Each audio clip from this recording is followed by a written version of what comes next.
A poor girl is selling oranges at a traffic light, holding a handmade sign. When a young billionaire CEO approaches, she cries out, "Help me, please, I need to pay for my mum's surgery." As he looks at the photo she's holding, he recognizes the face of his ex-wife and is shocked. The grey sky over New York City seemed to mirror Blake Hamilton's mood on that fall morning.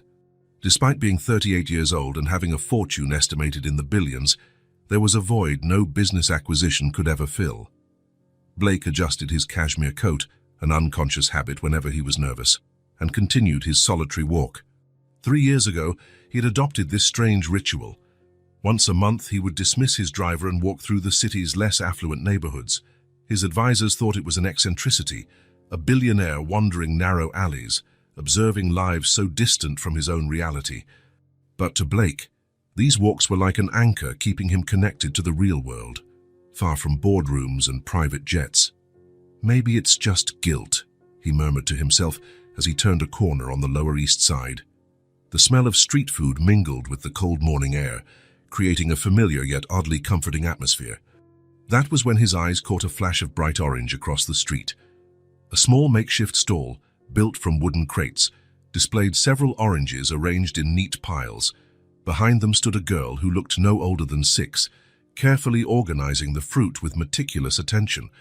Blake couldn't explain what drew him to that particular scene. Maybe it was the contrast of the dark, curly-haired child against the city's grey backdrop, or perhaps the fact that she was there alone, selling fruit on a Thursday morning when she should have been in school. He crossed the street almost without thinking. As he approached, he noticed a hand-lettered sign with bright, uneven letters only a child could have made. "Help my mum, please. She needs surgery." The girl looked up when he drew nearer. She had large, expressive eyes, a vivid green that seemed to light up her delicate face. "Hi, mister," she said in a thin, clear voice. "Want to buy some oranges?" "They're really sweet." Blake noticed something familiar in her accent, a cadence he recognized quite well. "Hello?" he replied with a kind smile, crouching down so he was at her level. "Why aren't you in school today?" The girl bit her lower lip, a gesture that gave Blake a strange sense of déjà vu. "Mommy's sick, really sick. Today she couldn't get out of bed," the child explained with a seriousness that didn't match her age. "So I came to sell oranges. I need to save money." There was a dignity in that small figure that made Blake's chest tighten. Children shouldn't have to carry such heavy burdens. "How much are your oranges?" he asked, and pulling out his wallet. "3 for $5, she answered promptly, her eyes gleaming with hope. "But if you buy more, I can give you a discount." Blake smiled. "I'll take them all." The girl's eyes widened in surprise and suspicion. "All of them?" "All," he confirmed. "How much for the entire stock?" The child furrowed her brow, clearly doing some complicated mental math. "I have 34 oranges, she finally said. That would be, let's say $60, Blake suggested, knowing it was far more than their actual worth. The girl nodded vigorously, her curls bouncing. "Wow, that's a lot of money," she exclaimed with genuine admiration. "It's gonna help my mum a lot." Blake took a few bills from his wallet and handed them to the child. She accepted them carefully, as though they were made of glass. "I won't be able to carry all the oranges right now," he explained, "but you can keep them and sell them to other people." The little vendor looked at him curiously. "You don't want the oranges, but you're paying for them." Blake felt a twinge of tenderness at her confusion. "Let's just say it's my contribution to help your mother." The girl's face lit up with a smile that could melt even the coldest heart. "Thank you, mister. My name's Isla. What's yours?" "Blake," he answered, surprising himself by offering his real name. "Does your mum have something serious?" Isla's smile vanished quickly, replaced by a solemn expression. "Yes, she needs an operation, but it's really expensive. She says she'll get better, but I know that's not true." The child's sharp intuition was as impressive as it was heartbreaking. "Can I show you a picture of her?" Isla asked, already reaching into the pocket of her worn coat. "She was so pretty before she got sick." Blake nodded, more out of politeness than genuine interest. The girl pulled out a creased photo and held it out proudly. In that instant, time seemed to freeze. The air caught in Blake's lungs, and his heart skipped a beat. His eyes couldn't stray from the image. A woman with wavy brown hair and a radiant smile looked at the camera. The same green eyes as the little girl, the same smile he knew so well. It was Claire. Claire Bennett. His Claire. The woman he had loved more than anything, who vanished from his life nearly 7 years ago. "This is your mum?" Blake asked, his voice trembling, trying to mask his shock. Isla nodded proudly. "She's pretty, right? This picture is from before she got sick. Now she's skinnier, and some of her hair fell out." Blake struggled to remain composed, but his mind was racing, trying to process the information. Claire was sick, needing surgery, living in dire conditions with this child. A child who must be around 6 years old. 6 years since. A terrible equation started forming in his mind. "Does your mum live around here?" he asked, attempting to sound casual. "Yes, on Orchard Street," Isla said, vaguely pointing toward the end of the block. "It's the red building with the broken door." Blake handed the photo back with slightly shaking hands. "You shouldn't be out here alone," he said, trying to keep his voice steady. "Who's looking after your mum now?" "Our neighbor, Mrs. Rodriguez, checks on her at lunchtime. But soon I have to go back and give her medicine." Blake felt the weight of the situation settle on his shoulders. He looked at the child again, now noticing details he hadn't seen before. The color of her eyes, the shape of her chin, the way she furrowed her brow when thinking. "Isla," he asked carefully, "how old are you?" 6.5, she replied proudly, showing her fingers. "I had my birthday last month." 6.5. The timing fit perfectly. "Do you need to get back home now?" he asked, trying to organize his swirling thoughts. "Not yet. Mom said I should stay here until I sell at least 10 oranges. But since you bought them all," she smiled, revealing a missing front tooth, "I guess I can go back now." Blake saw an opportunity. "Can I walk with you to your street? It can be dangerous out here." Isla seemed to think about the offer for a moment, her small face assuming a serious expression. "Mom told me not to go off with strangers, but you don't seem bad. And you bought all my oranges," she added, as if that alone proved his good character. "Okay, you can walk with me, but only to the corner of my street." Blake helped her pack the oranges into a faded cloth bag she had brought. Isla tucked the money into the inner pocket of her coat, patting it to make sure it was secure. "All set," she announced with an adorable seriousness. "We can go." As they walked side by side along the uneven sidewalk, Blake struggled to keep his emotions under control. If his suspicions were correct, this child walking beside him might be... No, he didn't dare complete the thought. It was too terrifying, too wonderful, too devastating. "Do you like ice cream, Isla?" he asked, trying to maintain casual conversation. "I love it," her eyes lit up, "but I only get it on special occasions. Mom says it's expensive." Another stab of pain pierced Blake's chest. The idea that this child considered ice cream a luxury was unbearable. "And your dad, does he help you and your mom?" Isla's face turned suddenly serious. "I don't have a dad. At least not one I know. Mom never talks about him." Blake swallowed hard. The knot in his throat felt the size of a tennis ball. "Sometimes," Isla continued thoughtfully, "I imagine what he'd be like. Maybe he died, or maybe he lives really far away. Or maybe..." She paused, looking at Blake with innocent curiosity. "Maybe he's like you. Like me." Blake almost tripped over a crack in the sidewalk. "Yes, someone nice, who helps people and buys all the oranges, even though he doesn't really want to take any." She smiled at him again, revealing the gap where her tooth was missing. Blake felt his eyes sting. He blinked rapidly to push back the tears that threatened to form. After a few minutes, they reached a narrower street. Isla pointed to a red brick building at the end of the block. The facade was peeling, and several windows were either broken or patched with tape.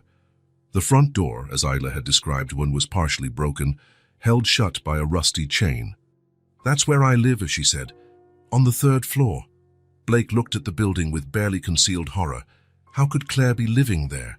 How could this child call that place home? "You can leave me here," Isla said, stopping at the corner as they'd agreed. Thanks for walking with me, Mr. Blake. You're welcome, Ela, he replied, reluctant to let her go. Are you sure you'll be okay? Of course, she answered with the confidence only children have. I live here. I know everyone.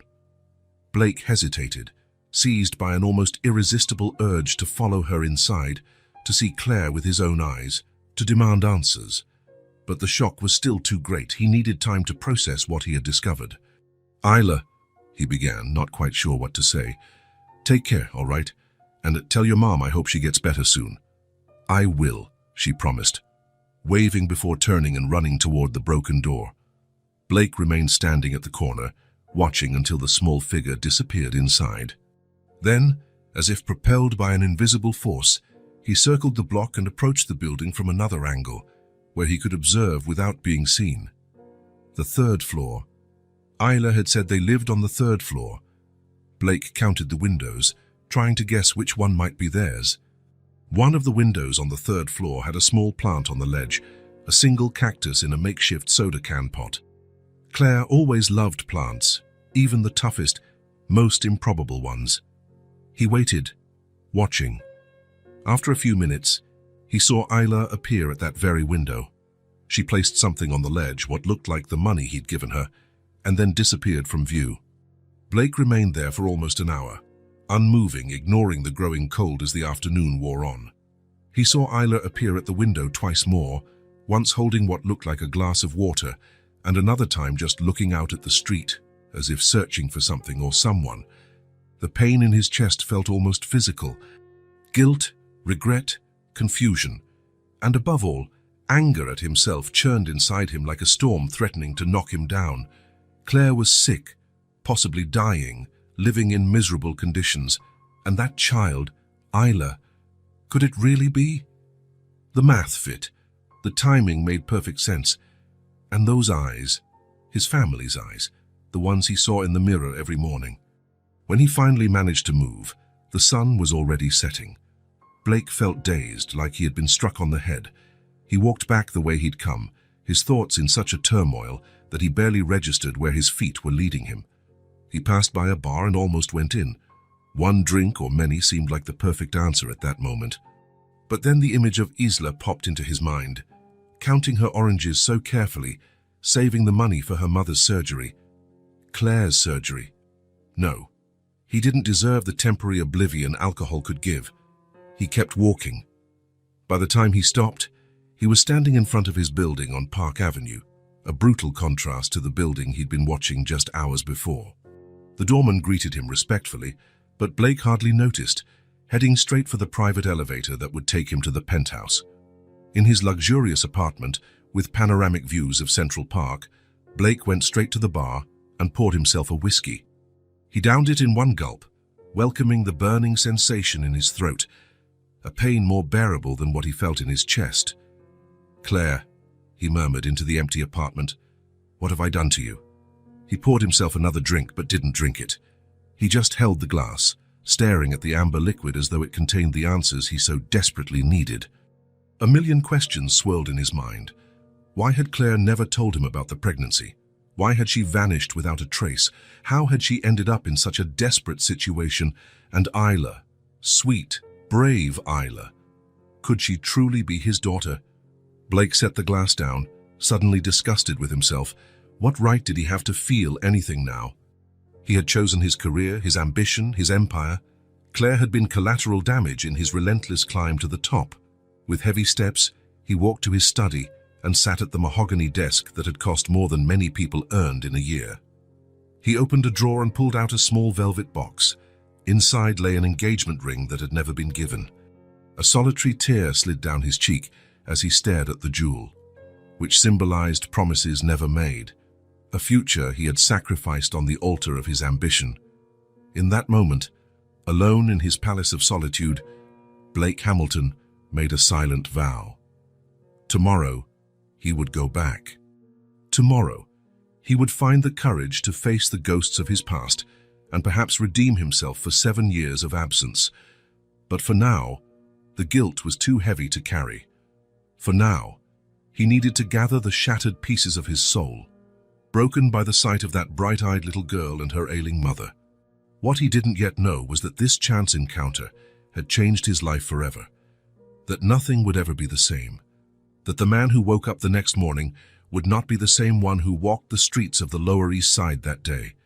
Blake Hamilton, the lonely billionaire, had finally found something his money could never buy, the chance to fix the greatest mistake of his life.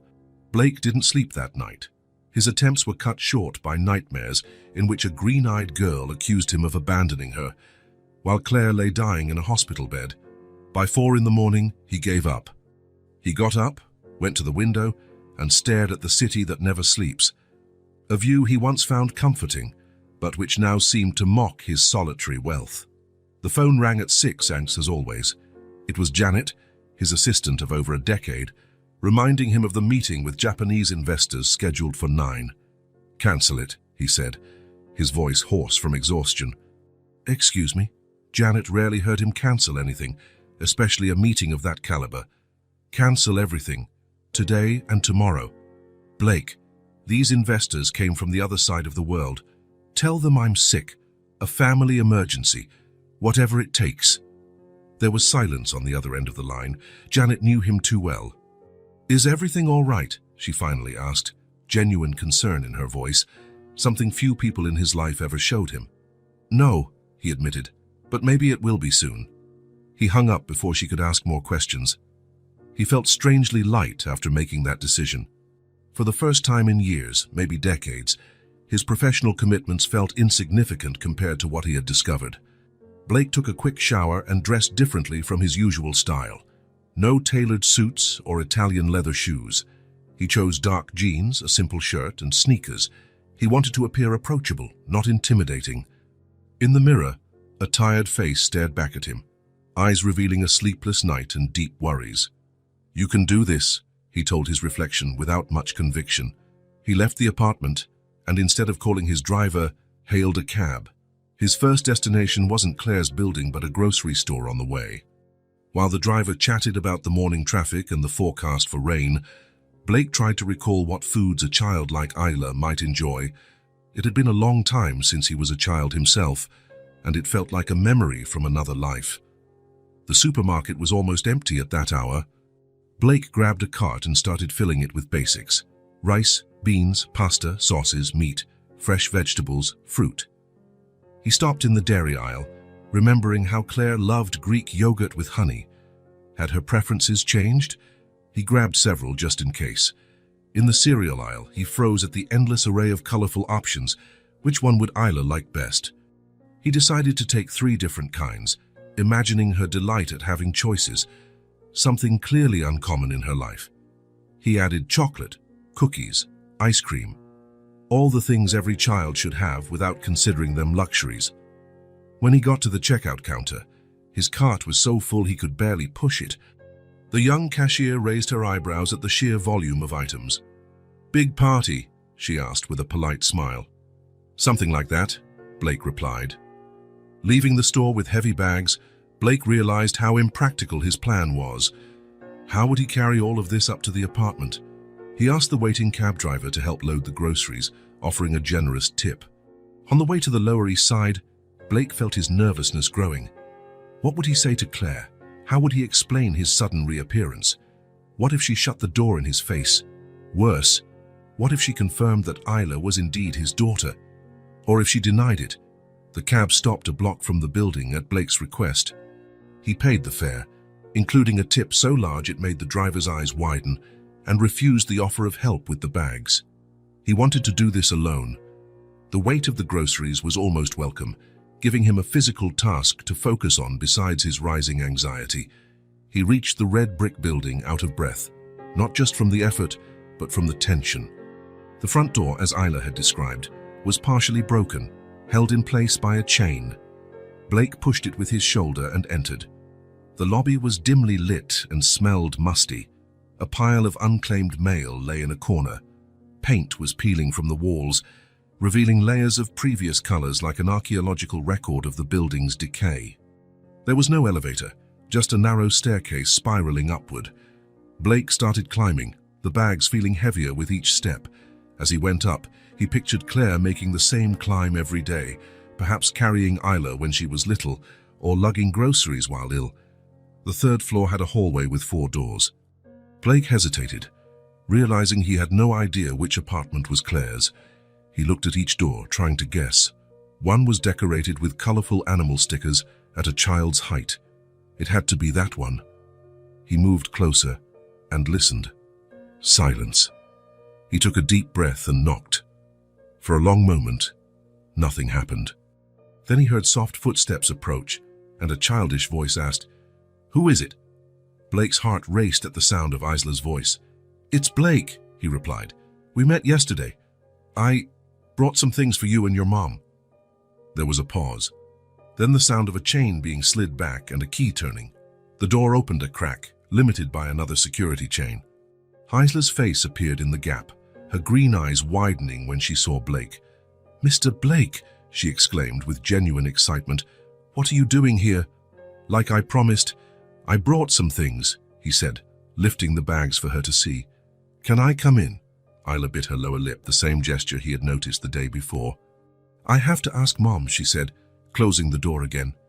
Blake heard muffled voices on the other side, one high and excited, clearly Isla's, and another lower, hesitant, a voice he would recognize anywhere, even after 7 years. The door opened wider this time, but it wasn't Isla who appeared.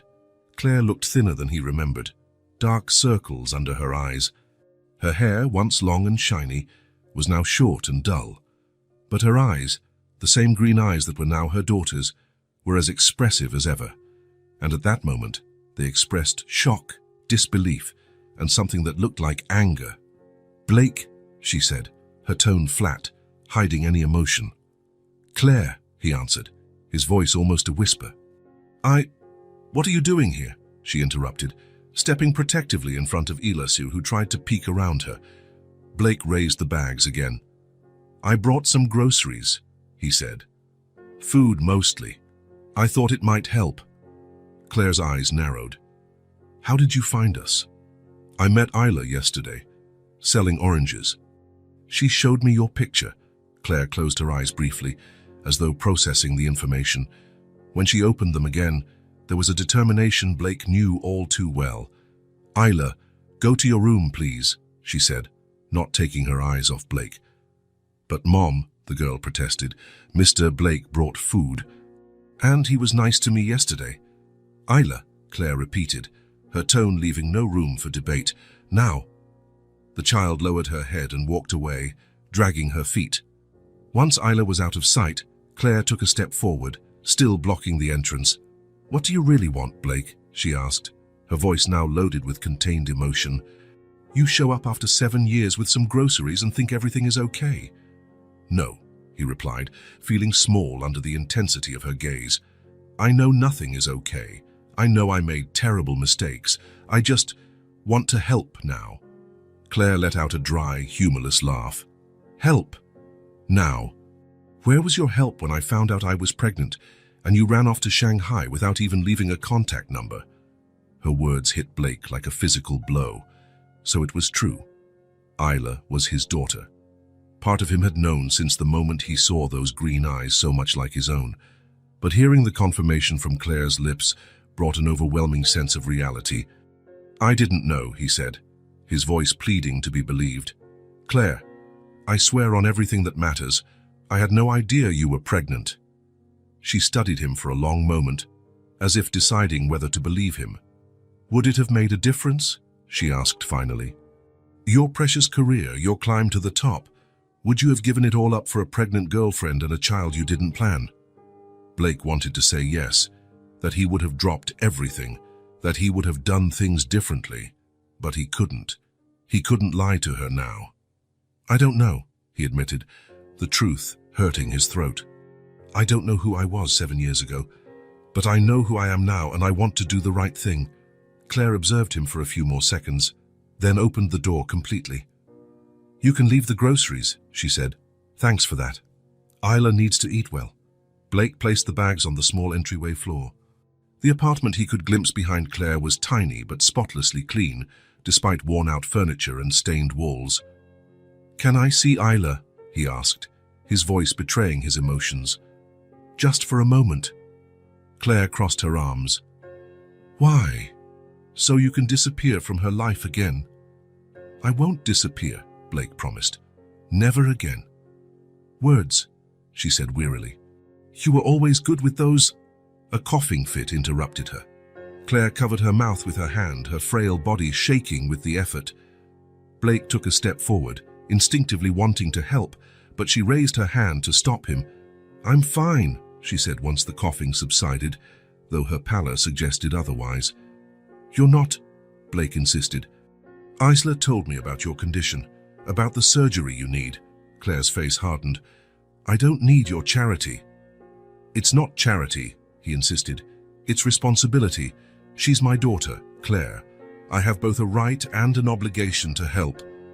A right? Her voice rose dangerously. What right do you have over a child you've never met, never saw growing up? You didn't hold her when she had a fever, or comfort her when she had nightmares. You weren't there for any birthdays, any Christmases, any important moments in her life. Every word was a stab in Blake's chest. The worst part was that she was absolutely right. None, he admitted, his voice almost inaudible. I have no rights. But Isla has every right to a better life than this. She has the right to a healthy mother, and you... He hesitated, aware he was treading on dangerous ground. You have the right to proper medical care. Claire leaned against the doorframe, suddenly appearing exhausted. The brief burst of anger had consumed what little energy she had. It's too late, Blake, she said, her voice now more sad than angry. Too late for many things. A lump formed in his throat. Too late for the treatment. Maybe for that too, she answered vaguely. But I was talking about us, about trusting you again. I'm not asking you to trust me, Blake said, just to let me help. For Isla. Hearing her daughter's name seemed to affect Claire. Her expression softened slightly. Mom? Isla's voice drifted from the hallway behind her. Can I come out now? I want to see what Mr. Blake brought. Claire closed her eyes for a moment, as though mustering strength. When she opened them, there was a resigned look in them. Yes, honey. You can come. Isla appeared at her mother's side almost instantly, as if she'd been waiting right there in the hallway. Her eyes lit up upon seeing the bags. Wow, is all that for us? Blake couldn't hold back a smile at her excitement. Yes, it's all for you. Isla immediately began rummaging through the bags, exclaiming joyfully at the colorful cereals and the ice cream, which she quickly took to put in the freezer before it melted. Claire watched with a complex expression, a mixture of reluctant gratitude and lingering mistrust. When Isla disappeared into the tiny kitchen with the ice cream, Claire turned to Blake. I don't want her getting attached to you, she said quietly. Not if you're going to vanish at the first opportunity. She has enough problems without adding a father who just showed up. The words hurt, but Blake knew she was right. I won't vanish, he repeated, looking her directly in the eyes. I know I can't prove that now. I can only ask that you let me demonstrate it with actions, not words. Claire didn't respond immediately. Isla returned, holding an open tub of ice cream with a spoon sticking out. Want some, Mr. Blake? She offered, extending the spoon toward him. It was such an innocent, generous gesture, this child who had almost nothing offering to share her first treat, that Blake felt tears prick his eyes. He cleared his throat and shook his head softly. Thank you, Isla, but it's all yours, he replied, his voice strained with emotion. How about you, Mom? Isla asked, offering the spoon to Claire. A tired smile briefly lit Claire's face. Just a little bit. She leaned forward and tasted the ice cream her daughter offered. For a fleeting moment, her expression brightened, and Blake could see a hint of the Claire he'd once known, young, full of life and dreams. It's delicious, she told her daughter, who beamed with satisfaction. Blake felt like an intruder, witnessing a private moment between mother and child. It was a harsh reminder of all the similar moments he had missed. I'll leave you two now, he said softly, but I'd like to come back tomorrow, if that's okay. Claire looked up at him, distrust still evident in her eyes, but now tinged with something like resignation. I can't stop you, she replied, but don't make any promises to Isla you don't intend to keep. Blake nodded, accepting her condition. He glanced at Isla, who was watching the adults interact with curiosity. "See you later, Isla," he said. "I hope I can come back and see you tomorrow." "Will you bring more ice cream?" she asked hopefully. Blake smiled. "If your mom allows it." Claire said nothing, but her look spoke volumes. "Don't let her down." Blake stepped back into the hallway, his chest heavy with conflicting emotions. On the one hand, a sharp pain at realizing what he had lost, 7 years of his daughter's life. On the other, a fragile hope for a new beginning. "I'll find the best doctors for you," he said to Claire before leaving. "That's not negotiable." For a moment, it seemed she was about to protest again, but then another coughing fit struck her, this time stronger than the previous one. Isla immediately set aside the ice cream and ran to hold her mother's hand, fear evident on her small face. The sight broke Blake's heart. It was obvious the situation was more serious than Claire admitted. When the coughing subsided, she simply nodded, a barely perceptible gesture of acceptance. Blake left the building feeling both lighter and heavier at the same time. The truth was now laid bare, raw and painful. Isla was his daughter. Claire was truly ill, and he had 7 years of absence to make up for, if that was even possible. As he walked down the busy street, he mentally went over his next steps, calls to his medical contacts, arranging immediate treatment for Claire, consultations with lawyers about his rights and responsibilities as a father. Part of him, the cold, calculating side that had built his empire, advised caution, paternity tests, verification of Claire's true medical condition, protection against possible excessive financial demands.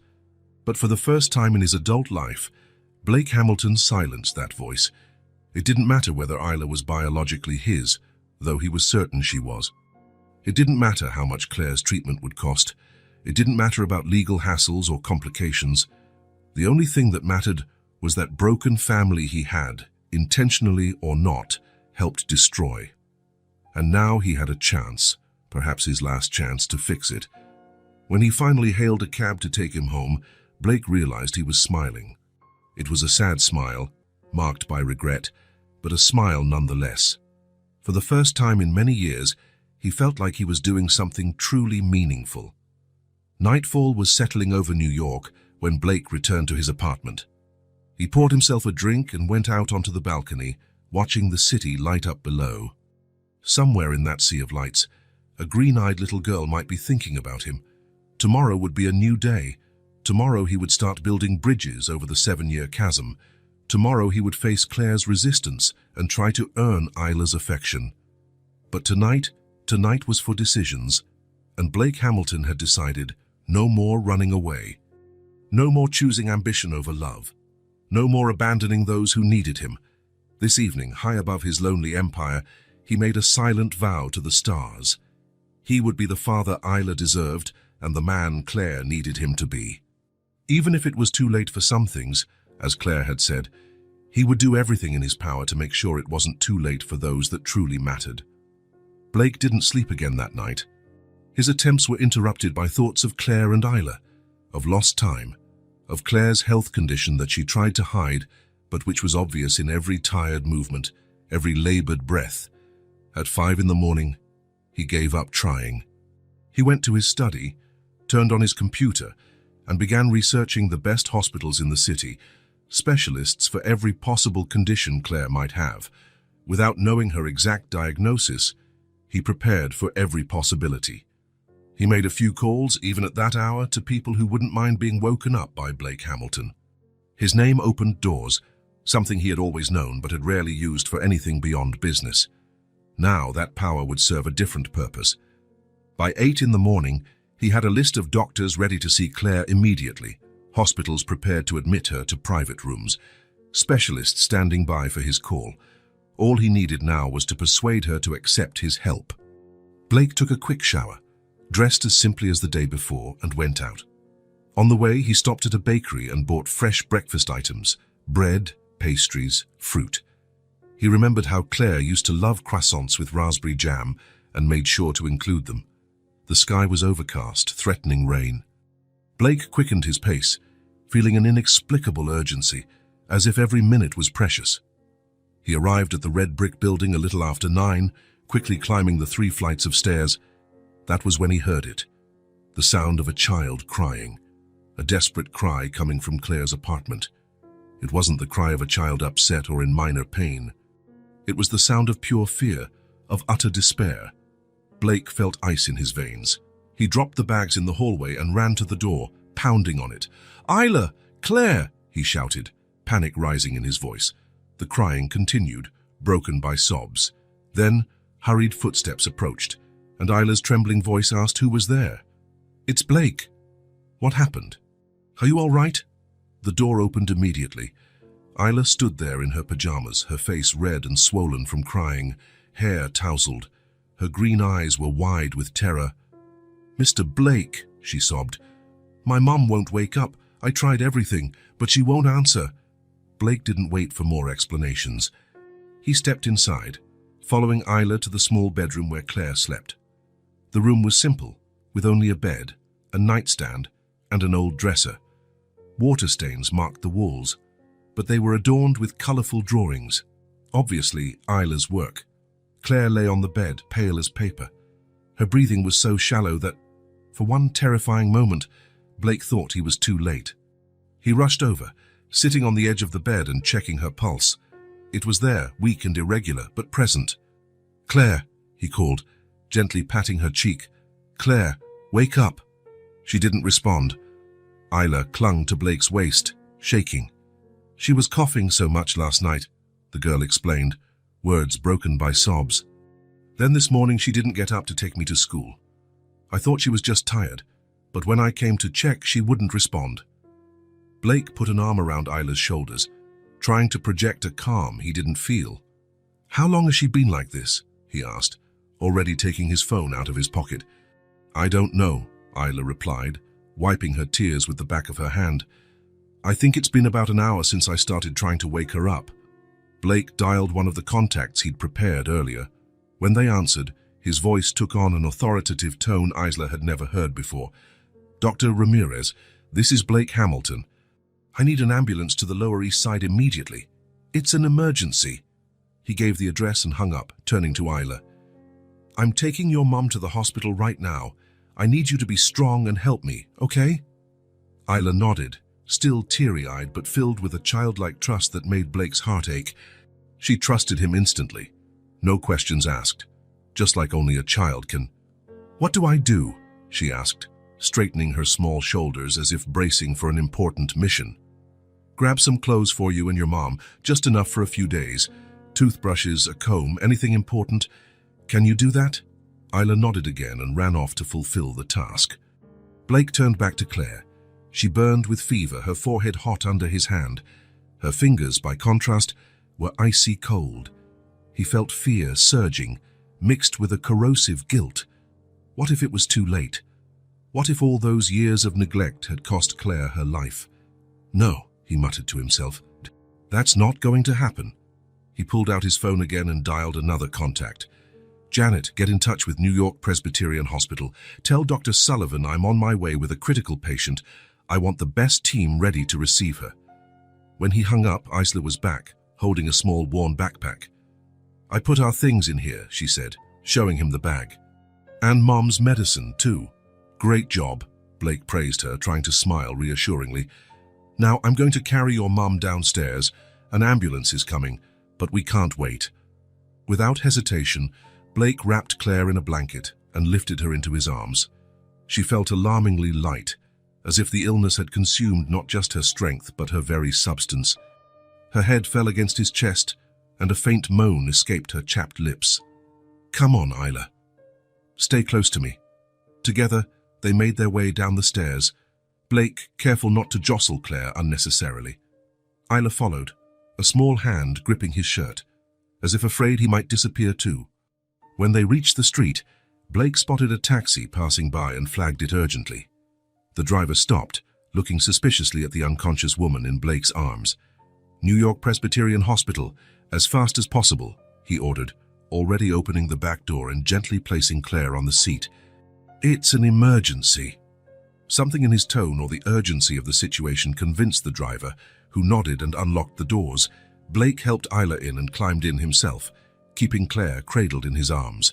"If you get us there in under 15 minutes, God, I'll triple your fare," he added. That was all it took. The taxi sped off, diving into morning traffic with renewed determination. During the ride, Blake kept his fingers on Claire's pulse, counting the faint beats as if he could keep her alive by sheer force of will. Isla sat quietly beside him, eyes fixed on her mother's face, clutching her backpack tight. "She's going to get better, right?" she asked at one point, her voice so soft Blake almost didn't hear. He wanted to say yes, that everything would be okay, that her mom would pull through just like she always did. But he couldn't lie to those green eyes so much like his own. "I'll do everything I can to make sure of that," he finally replied, knowing it was the only honest promise he could make. Isla seemed to accept this answer, nodding gravely. Blake realized, with a mixture of admiration and sadness, that this child had grown up far too quickly, forced to grasp realities no child should face. The taxi screeched to a halt outside the hospital's emergency entrance. As promised, a medical team was already waiting outside. 2 nurses with a gurney, a doctor in a white coat, and Janet, Blake's assistant, who had arrived beforehand to ensure everything was in place. Blake stepped out of the taxi, carrying Claire, refusing the gurney for the moment. "Dr. Sullivan?" he asked, addressing the doctor. "Yes," the man replied, already assessing the patient visually. "We'll take her in for evaluation right away." Blake finally placed Claire on the gurney but didn't let go of her hand. Isla jumped out of the taxi and ran to the other side of the gurney, grabbing her mother's other hand. As the medical team began pushing the gurney inside the hospital, Dr. Sullivan bombarded Blake with questions about Claire's medical history, her symptoms, how long she'd been unconscious. Blake answered what he could, painfully aware of how little he actually knew about the woman who had once been closest to him. Surprisingly, Isla filled in many of the gaps. "She takes these," she said, pulling a small case out of her backpack and handing it to the doctor. 3 times a day. And she uses this inhaler when she can't breathe." Dr. Sullivan examined the medications quickly, his expression growing serious. "Does your mum have any heart or lung problems that you know of, sweetie?" he asked gently. Isla nodded. "Both. She says her heart gets weak sometimes, and her lungs fill up with water. That's why she coughs so much." Blake felt the floor drop out from under him. Heart failure and pulmonary edema, serious conditions that could be fatal without proper treatment. "How long has she had these symptoms?" the doctor asked, now mostly directing his questions to Isla as they entered an exam room. "Always," the little girl answered simply, "as long as I can remember." Years, then. Claire had been sick for years, without proper treatment, fighting on her own while raising a child Blake hadn't even known existed. The guilt hit him like an avalanche. While he was amassing billions and building his global empire, the woman he had loved was wasting away, saving every penny to care for the daughter he didn't know about. A nurse approached, kindly asking them to wait outside while the team performed initial procedures. Blake hesitated, reluctant to leave Claire, but he knew the doctors needed space to work. "Let's go, Isla," he said, extending a hand to the girl. "We'll wait out there. The doctors will take good care of your mum." Isla took one last look at Claire, then clung to Blake's hand, letting him guide her to the waiting area. Janet followed discreetly, handling everything behind the scenes as she always did. They sat on cushioned chairs in a private waiting area, separated from the general public by tasteful partitions. Janet brought water and juice, also offering snacks that Isla declined with a shake of her head. "I'm not hungry," she explained. "My stomach feels funny." Blake nodded, understanding perfectly. His own stomach was in knots, filled with anxiety and fear. "Mr. Blake?" Isla broke the silence after a few minutes. "Is my mom going to die?" The question, asked with brutal childish honesty, punched the air out of Blake. He turned to face her, seeing the genuine fear in her eyes, his eyes, and wanting desperately to shield her from all pain. "Not if I can help it," he said with fierce determination that surprised even him. "This hospital has some of the best doctors in the world, and they'll do everything they can to help your mum." Isla studied his face for a moment, as if searching for any hint of deception or hesitation. Then, to Blake's surprise, she moved closer and rested her head against his arm. "Thank you for helping us," she said softly. "I prayed for someone to come." Blake felt a lump in his throat and, on impulse, placed his arm around her shoulders, drawing her closer. "I'm here now," he promised, "and I'm not going anywhere." They remained like that, in silence, for almost an hour. Eventually, Isla accepted some orange juice and a sandwich Janet offered, eating slowly, without much enthusiasm. Blake kept his eyes on the doors Claire had passed through, as if sheer will could produce news. Janet sat on the other side, discreetly fielding the endless calls and messages coming to Blake's phone, shielding him from the outside world that kept spinning, unaware of the drama unfolding there. Finally, Dr. Sullivan emerged, still in his white coat and holding a clipboard. His face was serious, but not grim, a slight relief to Blake, who had learned to interpret medical expressions over the years. Blake stood immediately, Isla following suit, clinging tightly to his hand with surprising strength for someone so small. "Mr. Hamilton," the doctor began, "we've managed to stabilize your Ms. Bennett." Blake exhaled the breath he hadn't realized he was holding. What exactly is wrong with her? Dr. Sullivan glanced at Isla, then back at Blake, clearly unsure how much detail to reveal in front of a child. Blake hesitated, not wanting to frighten her, but also knowing Isla deserved to know what was happening to her mother. "Isla," he said, crouching to meet her gaze, "I need to talk to the doctor about your mom's condition. Can you wait with Janet for a few minutes? I promise I'll explain everything afterward, in a way you can understand." The girl bit her lip, looking from the doctor to Blake, then to Janet, who smiled encouragingly. "Okay," she finally agreed. "But don't take too long." "I promise," Blake said, giving her hand a gentle squeeze before letting go. Janet guided Isla toward a small play area in the corner of the waiting room, far enough that she couldn't hear the conversation, but still within Blake's sight. He turned back to the doctor, bracing himself for the worst. "How serious is it?" he asked directly. "Doctor." Sullivan didn't hesitate. "Serious, but not hopeless. Miss Bennett has dilated cardiomyopathy with resulting congestive heart failure. She also has significant pulmonary edema and signs of bacterial pneumonia, which appears to be the immediate trigger for her current decompensation." Blake absorbed the information, his mind automatically sorting through options the way it did in business. Prognosis.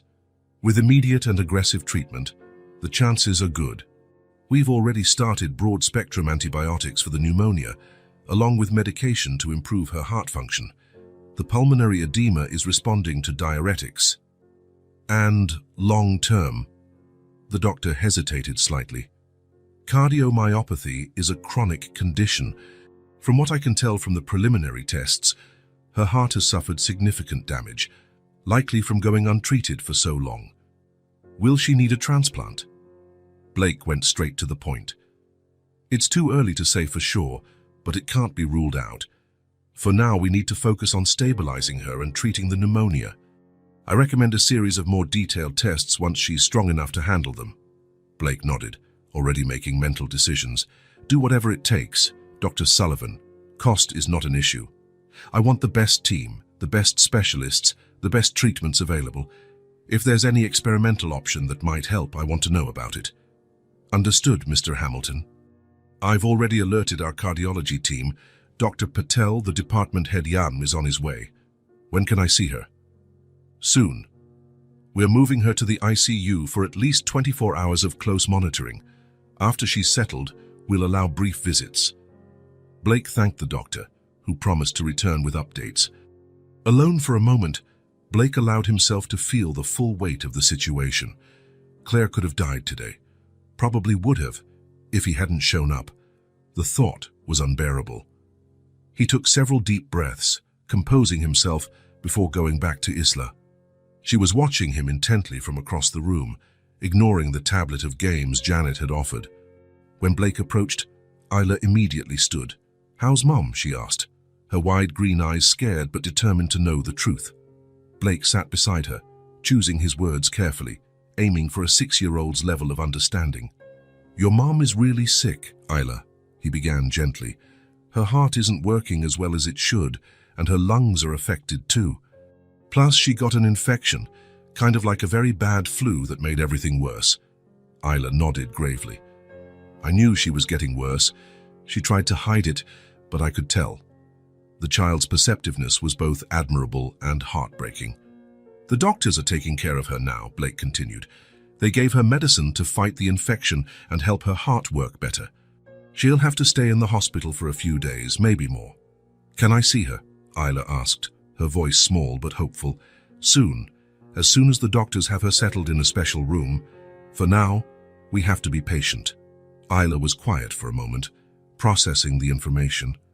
Then, to Blake's surprise, she leaned in and hugged him, pressing her face against his chest. I'm scared, she admitted, her voice muffled by his shirt. Blake wrapped his arms around her, feeling a fierce protectiveness he had never experienced before. In that moment, he knew he would do anything, absolutely anything, to protect this child. I know, he answered softly. I'm scared too, but we're in this together now, you and me. We'll take care of your mom together. Isla lifted her head, those green eyes, Blake's eyes, brimming with tears yet filled with fragile hope. Promise, she asked. I promise, Blake replied, sealing a commitment he knew would change his life forever. 3 days had passed since Claire's admission to the hospital. The pneumonia was starting to respond to the antibiotics, but her heart condition still required intense monitoring. The doctors mentioned weeks of hospitalization and possibly surgery to implant a ventricular assist device. During this time, Blake completely reorganized his life.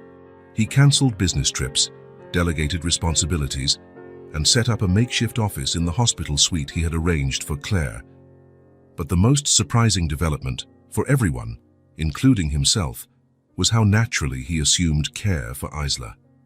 On the first night, when it became clear Claire wouldn't be discharged anytime soon, Blake faced a dilemma: what to do about Isla. The child had no other relatives, and the one neighbor who sometimes watched her, Mrs. Rodriguez, was traveling. You can stay with me while your mum gets better, he offered, hesitant, fearing she might reject him. I have a guest room that can be yours for now. Isla looked at her mother asleep in the hospital bed, then back at Blake. Her green eyes seemed to be weighing all the possibilities. Mom would want me to be with someone safe, she finally said, with a maturity that continued to surprise him. Can I bring my teddy bear, Theodore? Blake felt a surge of relief. Of course you can. And anything else you want. That same night, after a quick visit to her apartment to pick up Isla's things, including Theodore, a scruffy brown bear that seemed to be her closest companion, they headed to Blake's Park Avenue apartment. Isla's eyes widened as they walked through the marble lobby with its high ceiling and crystal chandeliers. Do you live in a castle? She asked in a hushed voice, clinging to Blake's hand while she took in the surroundings. Blake smiled. It's not a castle, just an old building where rich people live. Are you rich? The child's direct question, typical of a 6-year-old, took Blake by surprise. Yes, he admitted. I have a lot of money. Isla nodded, absorbing the information. Then why don't Mom and I have any? The innocent question hit Blake like a physical blow. How could he explain to a 6-year-old the complicated failings of adults, the choices that lead to separate paths, the wounded pride, the broken communication? It's complicated, he finally managed. But I promise I'll explain better when you're a bit older. To his surprise, Isla seemed satisfied, just nodding again. Inside the apartment, he showed her the guest room, which Janet had quickly furnished with a few basic kids' items, a colorful lamp, storybooks, and some simple toys. This can be your room while you're here, he said. Tomorrow we can buy more things you like. Isla explored the space curiously, placing Theodore carefully on the king-size bed that looked absurdly big for her little body. It's nice, she commented, but it doesn't feel real. Blake understood exactly what she meant. The room, with its elegant but impersonal decor, lacked warmth and history, the marks of a lived-in home. It wasn't like the tiny, cramped apartment she shared with Claire, which was full of love despite its poverty. That first night was strange for both of them. Blake prepared a simple dinner, macaroni and cheese, one of the few things he knew how to cook, and tried to keep a natural conversation going with Isla. The child answered politely, but there was a distance in her demeanor, a worry overshadowing her thoughts. At bedtime, he helped her brush her teeth and change clothes, feeling entirely awkward and unprepared for the task. "Your mom will get better," he said as he tucked her in, trying to offer some comfort. Isla nodded, hugging Theodore. "She's strong," she answered simply. "Good night, Mr. Blake." "You can just call me Blake if you want," he offered. She thought about it for a moment. "Okay, good night, Blake." The days that followed involved a series of small adjustments. Blake, used to running multinational corporations, discovered that managing a 6-year-old's routine was just as challenging. There were schedules to keep, meals to prepare, baths to supervise. He hired a personal assistant specifically to help with Isla, but Blake insisted on being as hands-on as possible. For her part, Isla watched everything with curious eyes, silently adapting to her new environment. She was surprisingly easygoing, maybe because she had grown up taking on responsibilities beyond her years, or maybe because she instinctively understood how serious her mother's situation was.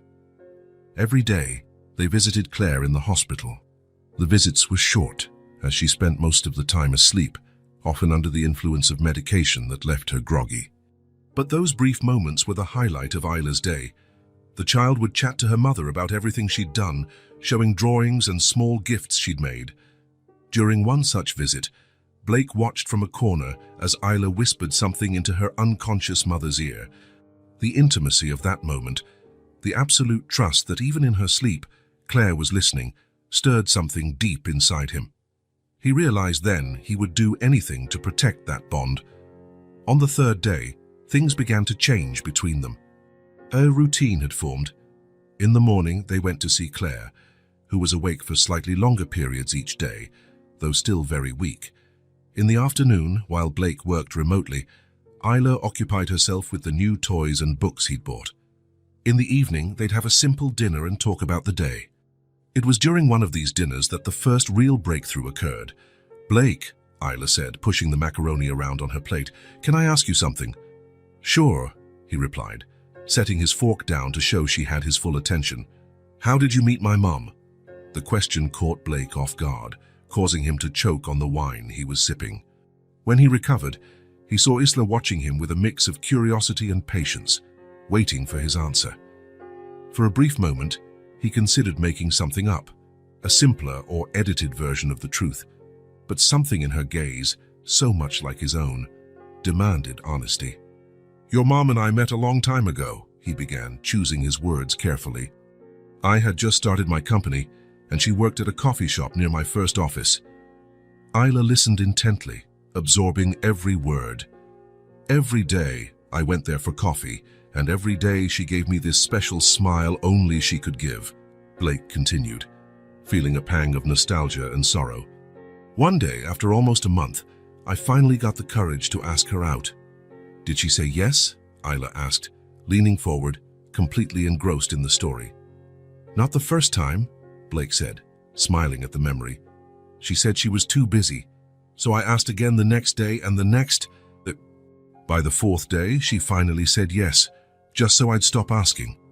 Isla giggled, a crystal-clear sound that lit up the usually quiet apartment with unexpected joy. "We dated for almost 2 years," Blake went on, now entering more difficult territory. "They were the best years of my life. Your mom is special. She has a way of making any place feel like home." "I know," Isla said, nodding knowingly. "She makes the best hot chocolate in the world, even when we don't have real chocolate." Blake felt a lump form in his throat. That sounds exactly like her. "And then?" Isla pressed. "Why didn't you stay together?" Blake took a deep breath. This was the hardest part, but he knew he owed the truth to this child. "I made mistakes, Isla, big ones. My company started growing, and I let work become more important than anything, more important than your mum, more important than building a life together. I traveled constantly, and I was barely there when she needed me." Isla kept her gaze fixed on him without judgment, just trying to understand. "In the end, I got a business opportunity in China and accepted it without really discussing it with her. It was supposed to be 6 months but ended up being a year. When I came back, she was gone," Isla concluded. Blake nodded, amazed at her insight. "Yes, she was gone. I lost her because of the wrong choices I made." Silence hung between them as Isla processed the information. Then, to Blake's surprise, she reached out and gently touched his hand. "But now you're here," she said simply, "and you're helping Mom. And you're taking care of me." Blake felt tears burn at the corners of his eyes. "Yes," he managed to say, "I'm here now, and I want to do things differently this time, if your mom will let me. If you'll let me." Isla considered this with the seriousness of someone much older than 6. "I think you deserve a second chance," she finally declared. "Everyone does if they're really sorry." Something shifted between them in that moment. It wasn't a dramatic revelation or an instant transformation, but the beginning of trust, still fragile but real. A bridge beginning to form over the gulf of lost years, supported by honesty and Blake's genuine desire to do better. Later that night, when he tucked Isla into bed, she asked him to read her a story, and for the first time, she allowed him to sit at the edge of the bed instead of on the chair farther away. A small gesture, but it meant everything. "This was your mum's favorite story when we were younger," Blake said, showing her the book he'd chosen, a classic children's tale he remembered Claire mentioning once. Isla's eyes lit up at this unexpected connection to her mom. "Really? She never told me that." "There are lots of things you two still have to discover about each other," Blake said softly. "And plenty of stories we can create together from now on." As he read, he watched Isla's eyes grow heavy until she finally drifted off. Theodore clutched to her chest. Blake stayed there for a long time, gazing at the face of the daughter he was only just beginning to know, awed by how someone so small and fragile could hold such strength and wisdom. Day by day, small moments like that built a bond between them that Blake had never experienced before. A bond forged not from grand gestures or expensive gifts, but from steady presence, honesty, and the simple routines they shared. The quiet affection that grew, solid yet gentle, like a plant seeking sunlight after a long time in the dark. A week had passed since Claire's hospitalization. Her health showed encouraging signs of improvement, although the doctors remained cautious. The lung infection responded well to antibiotics, and the heart medication seemed to be stabilizing her condition, at least for the time being. For Blake and Isla, those days created a near-familial routine. Mornings began with breakfast together. Blake had learned to make fun-shaped pancakes that made Isla smile.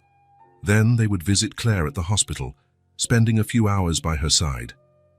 In the afternoons, while Blake worked in his makeshift office, Isla colored or read the new books he'd bought for her. Evenings brought simple dinners, followed by bedtime stories.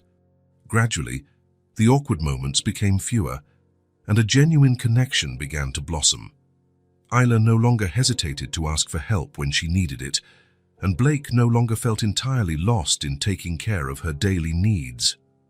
On this particular night, while waiting for a pizza delivery at Isla's request, they sat in the spacious living room overlooking Central Park. Isla was busy drawing, her tongue peeking out in concentration. Blake was on his laptop, occasionally glancing up to watch her. "What are you drawing?" he finally asked, curious about her intense focus. Isla held up the paper to show a simple yet expressive sketch of 3 stick figures. One large, one medium, and one small, all holding hands. "It's us," she explained. "Me as Mom and you." Something twisted in Blake's chest, a feeling for which he had no name. It was both painful and comforting. "That's a beautiful drawing," he said, his voice slightly husky. "Can I keep it when you're done?" Isla nodded, resuming her work with renewed dedication. A few minutes later, she broke the silence with a question that seemed to come out of nowhere. "Blake, do you think my dad is dead?" The question hit him like a punch to the stomach. He closed his laptop slowly, buying time to think. Isla was watching him with those inquisitive green eyes, his eyes awaiting his response. "Why do you ask that?" he managed finally. Isla shrugged, but there was tension in her small shoulders that betrayed her casual tone. "Sometimes I think he must be, because if he wasn't, why would he never look for us? But other times," she paused, looking back at her drawing, "other times I think maybe he just didn't care enough." Blake felt as though something were being ripped out of his chest. The idea that his daughter had spent years imagining her father as dead or, worse, uncaring was almost unbearable. "What does your mum say about him?" he asked cautiously, aware that he was treading on extremely delicate ground. Isla lifted her eyes again, and the simplicity of her answer was more devastating than any elaboration. "Mom never talked about my dad. I never knew who he was." Blake felt the impact of those words like a cold wave crashing over him. Claire had never mentioned his existence to Isla, not even to create a story about him. She had completely erased him from their narrative, as though he had never existed. It was an absence so complete and deliberate that Blake finally understood the depth of Claire's hurt. She'd rather raise her daughter without any father figure than share any memory of him. "Have you ever asked her?" he inquired softly. Isla bit her lower lip. That gesture he now recognized as his own, reflected in his daughter. "I asked once, when I was 5. My friends at school were talking about their dads, and I wanted to know about mine." She paused, recalling, "Mom got really sad. Really sad. She cried all night. I never asked again." Blake closed his eyes for a moment, feeling the pain of that memory spread through him. Claire crying alone at night, a confused and frightened Isla, both outcomes of his choices, his absence.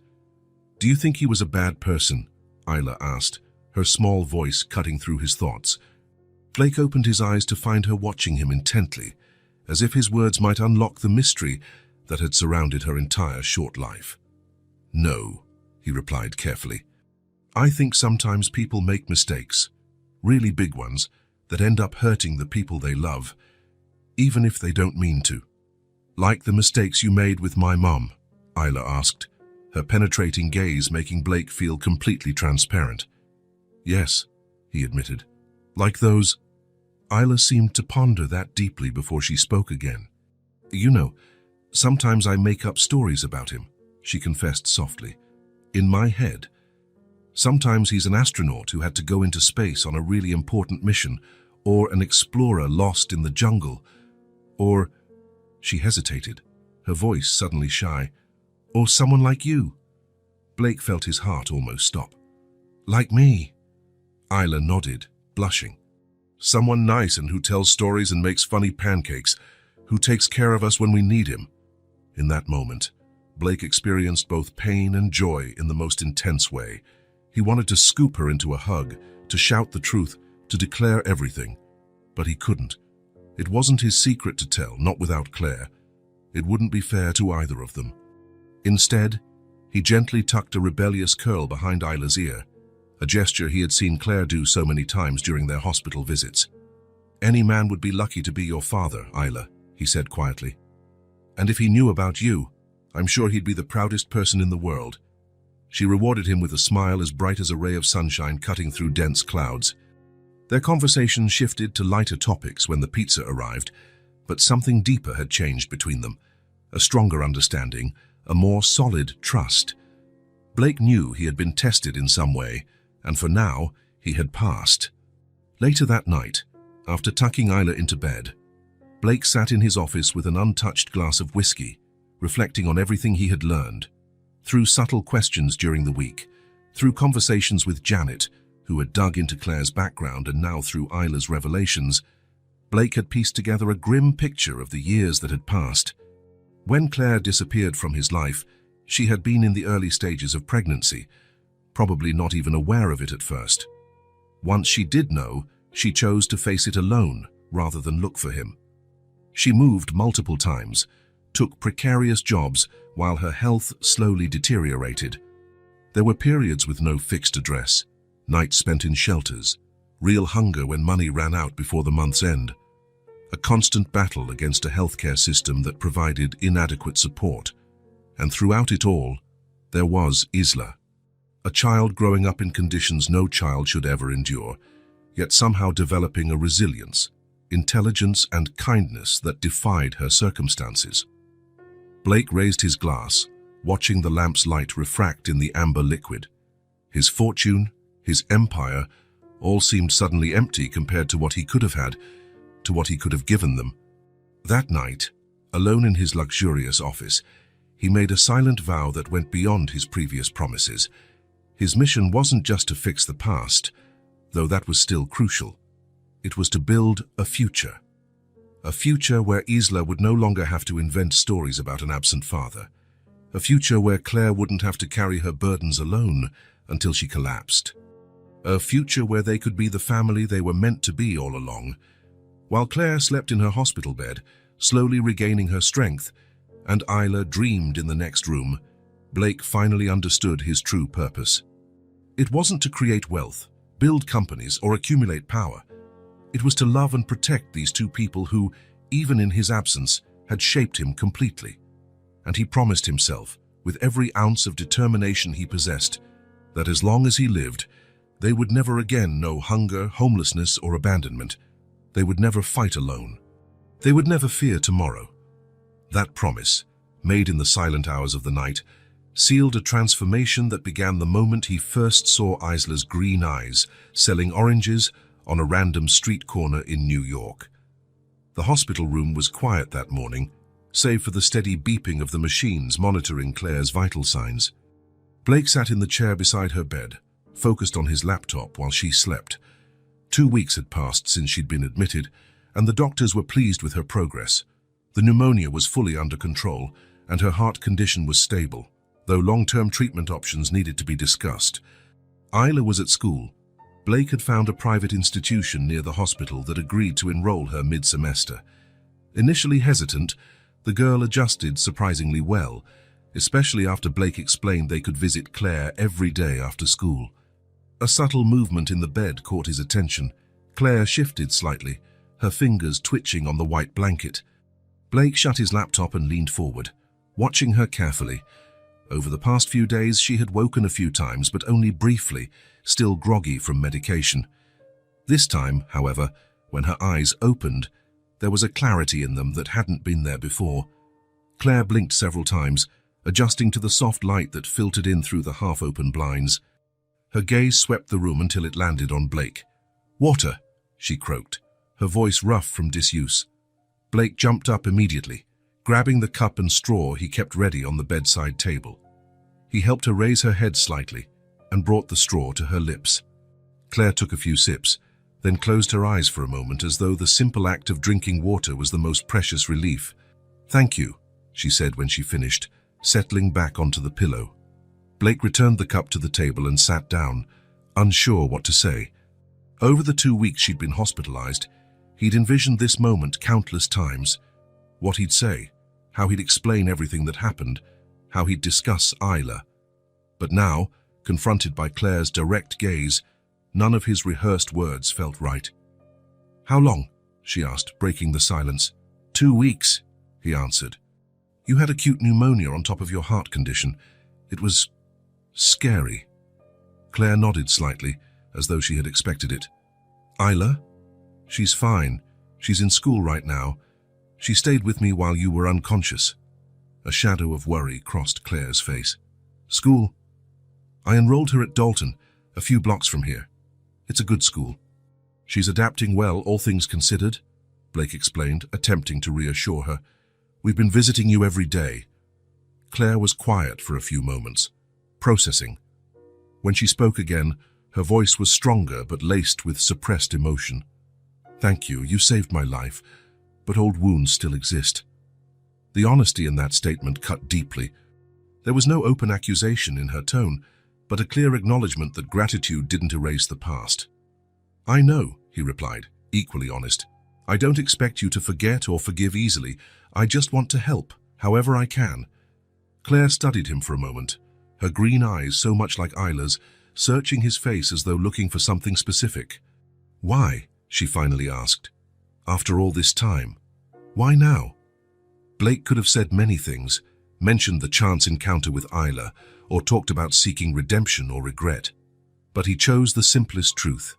"Because I finally understand what really matters," he said. "And it's none of the things I spent years chasing." Claire didn't respond, but something in her gaze softened almost imperceptibly. She turned her head toward the window, watching the blue sky and drifting clouds. "Did the doctors say when I can go home?" she asked after a moment. Blake hesitated. "In a few more days, probably, but Claire..." "About your home, what about it?" I moved your and Isla's things into an apartment I rented near here, temporarily, he explained cautiously. I thought it would be more practical during your recovery, being close to the hospital and Isla's school. He braced for anger, righteous indignation that he'd taken such a major step without consulting her. But Claire just nodded faintly. Makes sense, she said. Thank you. Silence fell between them again, less tense this time, but still laden with words unspoken. Blake wanted to ask about the past, about the lost years, about Isla. He wanted to confess he knew that he had figured it out, but something held him back. Respect for her timing, for Claire's need to face the present before confronting the past. Could you bring me a mirror? She asked, interrupting his thoughts. Blake found a small mirror in the bedside drawer and handed it to her. Claire observed her reflection with a neutral expression, her thinner face, dull hair, pale skin. She showed no surprise or sadness, just acceptance. I came close this time, didn't I? She asked, handing the mirror back. Yes, he said, remembering the fear he'd felt. But you're strong, Claire. You always have been. A fragile smile, her first since waking, crossed her lips for a moment. I had to be. At that moment, the door opened, and a doctor walked in, followed by a nurse. They both smiled when they saw Claire awake. Ms. Bennett, good to see you awake and aware, greeted the doctor, stepping up to the bed. How are you feeling? Blake stood up, making room for the doctor to examine Claire. I'll go get some coffee while you get checked out, he said. I'll be right back. Claire nodded, and Blake left the room, feeling a mix of relief and apprehension. The ice was broken, but the path ahead remained long and uncertain. Thursday. In the weeks that followed, as Claire gradually regained her strength, the dynamic among the three of them slowly evolved. After being discharged, she moved into the apartment Blake had rented, a comfortable two-bedroom place overlooking a small park. Though initially reluctant, she agreed to it after Blake explained it was only temporary, until she fully recovered and they could discuss more permanent options. Blake did not move into that apartment, keeping his own place a few blocks away, but he spent most of his time there. He hired a nurse to help Claire during the day, and every evening after picking Isla up from school, they shared dinner together. At first, those meals were quiet and awkward. Claire, still weak and processing everything that had happened, said little. Blake, anxious not to push her, stuck to safe topics: Isla's progress at school, the day's news, plans for the next meal. Sensing the tension, Isla alternated between trying to cheer them up and lapses of silent observation. But as the days passed, small changes began to appear. The first sign came one afternoon when Blake arrived to find Claire and Isla in the tiny kitchen attempting to make cookies. Flour was everywhere, and the smell of something slightly burnt lingered in the air.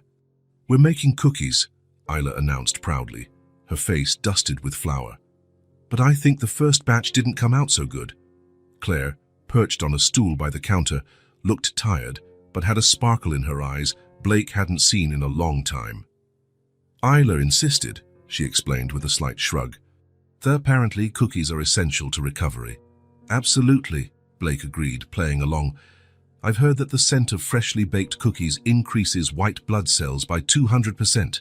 Isla laughed, a crystal sound that seemed to brighten the small apartment. You made that up? Caught me, Blake admitted, raising his hands in surrender. But it's true that cookies make everything better. May I help with the next batch? To his surprise, Claire answered, Please, it's clear we need professional supervision. That afternoon marked a subtle turning point. The ice didn't melt entirely, but it began to crack. In the following weeks, more moments like that popped up. Small islands of normalcy and even joy in a sea of uncertainties. One particularly pleasant afternoon, Blake suggested a picnic in the small park across the street. Isla loved the idea and hurried to help prepare a basket. Claire, now able to walk short distances without getting too tired, agreed after some hesitation. Sitting on a blanket under the shade of a large tree, the three of them might have appeared to any casual observer as a perfectly normal family enjoying a spring day. Isla would occasionally run off to chase squirrels or butterflies, returning to report her discoveries with childlike excitement. Blake watched Claire, who seemed more relaxed than she had been since waking in the hospital. Leaning her back against the tree trunk, She closed her eyes briefly, letting the sun filtering through the leaves play across her face. "I missed this," she said softly, not opening her eyes. "The park?" Blake asked. "Just existing without constantly fighting." She opened her eyes and looked at Isla, who was now crouched near a flower bed, studying something on the ground. Seeing her like that, carefree, being just a kid, Blake felt a knot in his throat. "She's amazing, Claire. Strong, smart, compassionate. You did an incredible job, despite everything you went through." Claire looked at him directly then, something she rarely did since her recovery. "I had no choice," she said matter-of-factly, with no bitterness. "When you have someone who depends on you completely, you find strength you never knew you had." The implication hung in the air. She had been alone, with no choice because Blake wasn't there. He wanted to say he would have helped, would have been there if he'd known. But he knew that was a fragile argument. Instead, he opted for honesty. "I'm sorry you had to do it all alone," he said simply. "I really am." Claire didn't respond immediately. She watched Isla a bit longer before speaking again. "It wasn't always terrible, you know. We had good moments. Movie nights under blankets, scavenger hunts in our apartment on rainy days, made-up bedtime stories." A small smile touched her lips. "Isla has an incredible imagination. You've probably noticed." "I have," Blake said, recalling the fantastical tales she spun. "She told me about the secret kingdom in her closet, ruled by a three-legged cat wearing a crown." Claire laughed, a sound so unfamiliar now that it almost startled Blake. "Sir Whiskers, a benevolent but demanding ruler. Apparently, only those who know the secret password, which changes weekly, are allowed in. And it always involves some kind of meow or purr," Blake added with a grin. They shared a brief moment of complicity, united by their love for the same remarkable child. For an instant, the years of separation seemed to shrink, and they were simply Claire and Blake again, as they had been before ambition and wounded pride tore them apart. But then Claire averted her gaze, and the moment passed. Silence returned, less tense than before, but still laden with everything left unspoken. Isla came running back, cupping something in her hands. "Look," she cried, opening her fingers slightly to reveal a small ladybug. "It landed on my hand because I stayed super still." "They say ladybugs are good luck," Claire said, leaning in to see the tiny red insect. "Did you know they help protect gardens? They're like little guardians." "Like knights in red armor," Blake added. Isla pondered that idea. "I guess she needs a name, then. All knights have names." "How about Lady Spot?" Blake suggested. "Or Scarlet the Brave," Claire offered. Isla shook her head at both suggestions. "I'm calling her Dottie Reddington, protector of gardens and friend of children," she declared with all the solemnity of a royal ceremony. Blake and Claire glanced at each other and burst out laughing at the same time, a genuine shared laugh that chipped away more of the tension between them. As the sun began to set, they gathered their things and headed back to the apartment. Claire, tired but visibly more cheerful than usual, insisted on helping make dinner.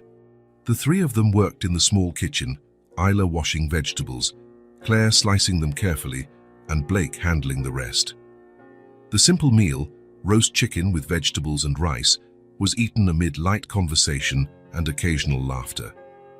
For the first time, they caught a glimpse of what they could be as a family, if only they allowed themselves to dream it possible.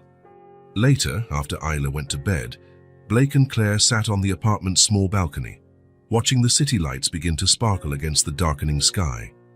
Blake handed her a cup of tea, chamomile with a hint of honey, just the way she used to like it. "Thank you," she said, accepting the cup. The word carried more meaning than simple gratitude for tea, and they both knew it. "For you and Isla, I'd do anything," he replied, settling into the chair beside her. Claire studied him over the rim of her cup as she took a sip. "You've changed," she observed quietly. Blake thought for a moment. "I think so. Or maybe I just remembered who I really am, underneath all the layers I built up over the years." "These past years haven't been kind to me," Claire said after a pause, "physically and emotionally. I have scars, Blake. Many you can't see." "I know," he said softly. I don't expect them to vanish overnight, or that a single picnic could erase years of struggle. I only hope that with time we can build something new, something good for Ela. Claire nodded, turning her gaze back to the city before them. She likes you, she said. I've never seen her connect so quickly with someone. Blake felt his heart tighten at that statement. The bond he'd formed with Isla was the most precious treasure he had now. She's extraordinary, he said, and she deserves the best we can give her. Claire didn't reply right away. When she finally did, her voice was so soft it was almost lost to the night breeze. I'm afraid, Blake. Afraid to trust again. Afraid to let myself believe this time could be different. The raw honesty in her confession touched Blake profoundly. It was the first time since she woke up that she'd really opened even a small window into her feelings. Your fear is justified, he acknowledged. I can't promise I'll never disappoint you again, but I can promise I'll do everything in my power to be the person you and Isla deserve. And I understand if you need time, lots of time. Claire looked at him then, really looked, as if seeing beyond the surface, beyond the successful businessman, beyond the ex-boyfriend who had hurt her. For a moment, Blake felt utterly exposed, all his flaws and fears laid bare. One day at a time, she finally said, her voice steady despite her exhaustion. That's all I can offer right now. For Blake, it was more than enough. It was a beginning, a small, fragile beginning, but a real one. The start of something that, with care and patience, might grow into something beautiful and lasting. Sitting side by side on the balcony, watching the city that never sleeps, they allowed themselves, perhaps for the first time, to imagine a future different from what they'd envisioned. A future where old wounds could heal, where pride and fear wouldn't dictate their choices, where a makeshift family could find its way back to each other. A future that, despite its uncertainty, suddenly seemed possible. A month had passed since Claire's hospital discharge. Her recovery was steady, though slow.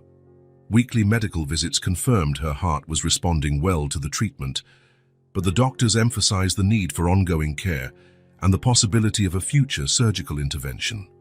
During this period, the dynamic among the three of them had subtly transformed. Claire's initial mistrust toward Blake was gradually replaced by a reluctant acceptance of his presence in their lives. It wasn't full forgiveness or forgetting the past, but a pragmatic acknowledgement that, for now, this arrangement was best for Isla, and Isla thrived. The new school, proper medical care for her mother, and the financial stability Blake provided had freed her to simply be a child. Her smile came more easily, her stories grew more elaborate, her sleep was more peaceful. On that Sunday afternoon, the weather was particularly pleasant, one of those perfect spring days New York occasionally offers as an apology for harsh winters. Blake suggested a stroll through Central Park, and to his surprise, Claire agreed without hesitation. Isla needs some fresh air, she said simply, and so do I. They walked the winding paths of the park together, Isla running ahead, occasionally rushing back to show them an interesting leaf or a colorful stone she found. Blake and Claire followed in comfortable silence, occasionally commenting on the weather or Isla's latest discovery. When Isla stopped, enthralled by a group of ducks on one of the ponds, Blake used the moment to check on Claire. You don't have to worry so much, she said with a small smile. I'm not going to collapse in the middle of the park. Force of habit, Blake admitted. I spent a lot of sleepless nights at the hospital, hoping you'd... well, you know. Claire nodded, her gaze drifting to Isla, now trying to coax a squirrel closer with a piece of cookie she'd saved in her pocket. I never properly thanked you, she said after a moment. For everything you did for Isla while I was unconscious. Janet told me how you cancelled meetings, rearranged your entire life to look after her. It was nothing, Blake said automatically. Claire turned to look at him squarely. Don't do that, she said firmly. Don't minimize it. It was significant for Isla, and for me too. Blake felt the weight of those words. It was the first time Claire openly acknowledged the importance of his recent actions. You're welcome, he said simply. They continued walking, eventually finding a quiet spot under a large tree. Blake spread out the blanket they'd brought, and the three of them sat down to enjoy a simple picnic. Isla devoured her sandwich and apple in record time, before asking permission to explore a small area nearby, always within sight of the adults. Left alone, a different kind of silence settled, denser, filled with unspoken words. Blake noticed Claire seemed uneasy, as if gathering her courage to speak. "I've been thinking a lot," she began, eyes fixed on Isla, who was now happily piling up small stones a short distance away. "About the past, about decisions." Blake felt his heart beat faster, but kept his expression neutral. "What kind of decisions?" Claire took a deep breath. "Why I left or to start with?" It was the first time they directly addressed the subject since Claire woke up in the hospital. Blake had avoided pressing her, respecting her pace, though his curiosity and guilt burned inside him. "You don't have to talk about it if you don't want to," he offered. "I do," she insisted, still not looking at him. "I think we both need this conversation," Blake nodded, waiting for her to continue. "I left because I didn't feel seen, much less loved," Claire said, her words now flowing more easily. "You never had time for me. You lived for your business, and I was invisible to you." The truth of her statement hit Blake hard. It wasn't anything he hadn't already known or admitted to himself in lonely nights of reflection, but hearing it directly from Claire made it more real and more painful. "After a while, I had enough," she continued. "You lived for your business, and I was invisible to you. I deserved better." "You did deserve better," Blake said, his voice hoarse with emotion. "So you deserved far more than I was willing or able to give back then?" Claire finally turned to face him. "It was never about what you could give me materially, Blake. It was never about money or expensive gifts. It was about being there, about really seeing me." Blake nodded, accepting the criticism. "I know. It took me a long time to understand that. Maybe I only truly grasped it when I saw Isla for the first time." Isla's name made Claire avert her gaze again, watching their daughter, who was now chatting enthusiastically with another child who had wandered over to admire her stone tower. "When I found out I was pregnant, you had already been in China for 2 months, Claire said, her voice quieter now. "I tried to reach you, called your office repeatedly, left messages, no reply." Blake felt sick hearing that. "My God, Claire, I swear I never got those messages. Jenkins, my assistant at the time, never said anything." Claire shrugged, as though it no longer mattered. "Maybe he screened calls from an ex-girlfriend. Or maybe you were so busy making a name for yourself that you didn't notice." The accusation was fair, and Blake didn't try to defend himself. "What happened after that?" he asked softly. "I waited a few more weeks. Then I realized I had to move on, for me and the baby. I moved to Boston, where a friend offered me a place to stay. I thought I could rebuild my life there." The idea of Claire, pregnant and alone, trying to get by in a new city, tore at Blake's heart. "I would have helped, Claire, if I'd known." "Would you really?" she asked, not angrily, just genuinely curious. "The man you were then, so consumed by ambition, would he have truly dropped everything to help a pregnant ex-girlfriend?" Blake wanted to say yes, that he would have done the right thing, but the honesty now guiding their relationship demanded more. "I don't know," he finally admitted. "I want to believe I would have, but the truth is I don't know who I was back then. Or rather, I do. I was someone obsessed with success, with approval from people who didn't really matter, someone who measured worth in dollars and cents." Claire seemed to appreciate his candor, nodding slightly.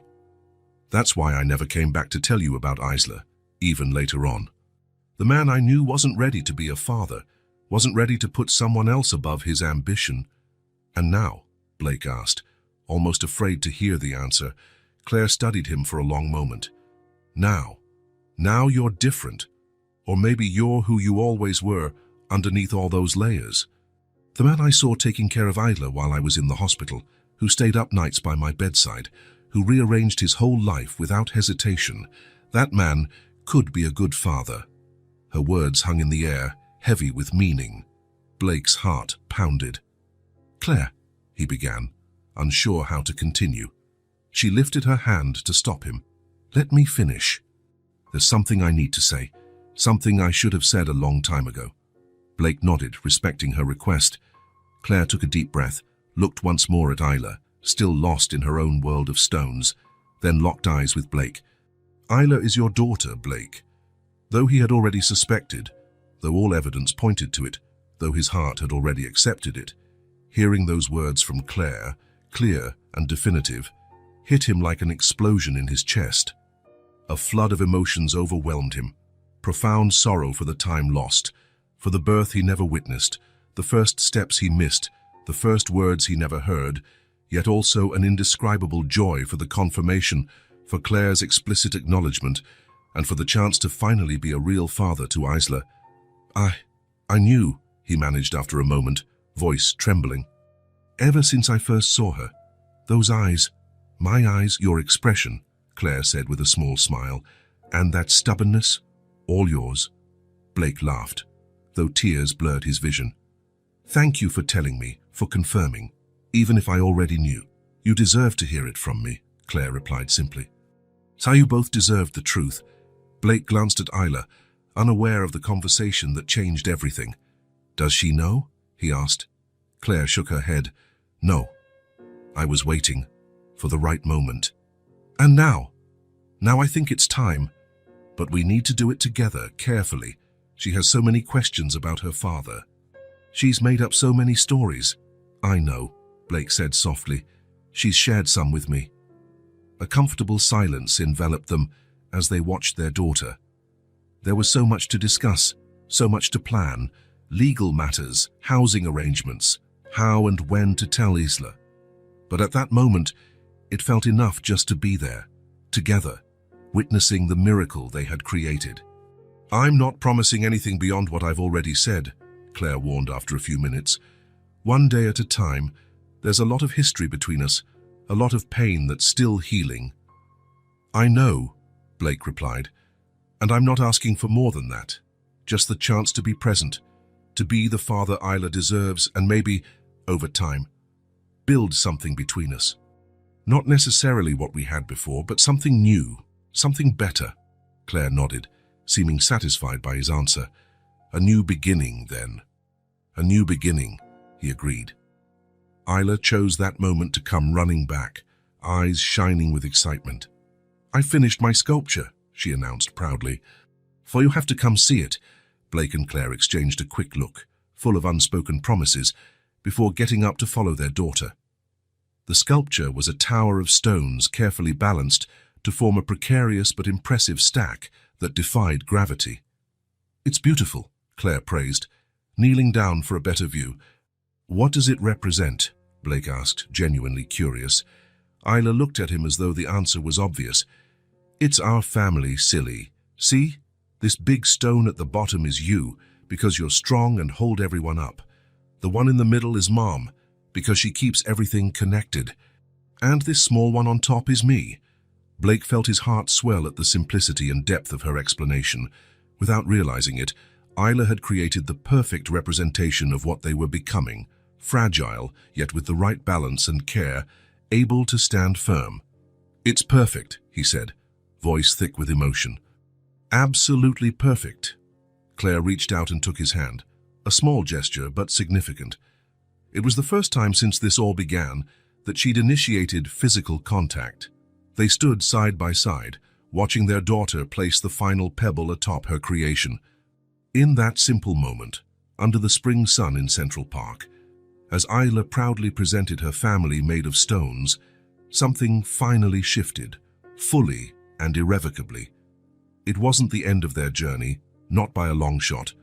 There was still much to heal, much to build, much to learn about one another. But it was a beginning. A beginning without empty promises or unrealistic expectations. A beginning based on truth, finally brought into the light, allowing old wounds to dry and begin to heal. Blake looked down at their joined hands, then at Isla, feeling a certainty he'd never felt before. It didn't matter how long it took or what obstacles lay ahead. This was his family, his home. Not the luxurious Park Avenue apartment, not the corporate empire he'd built, but these two people by his side. For the first time in his life, Blake Hamilton felt he was exactly where he should be, doing exactly what he was meant to do. No longer chasing a hypothetical future of wealth and power, but living fully in the present, building a future made of moments like this, imperfect, delicate, but infinitely precious. A new home, built not of bricks and mortar, but of love, redemption, and the tiny daily miracles that bind a family together. If this story touched your heart, subscribe to the channel and turn on notifications so you don't miss the next ones. Leave a like because it helps this story get recommended to more people. See you in the next story.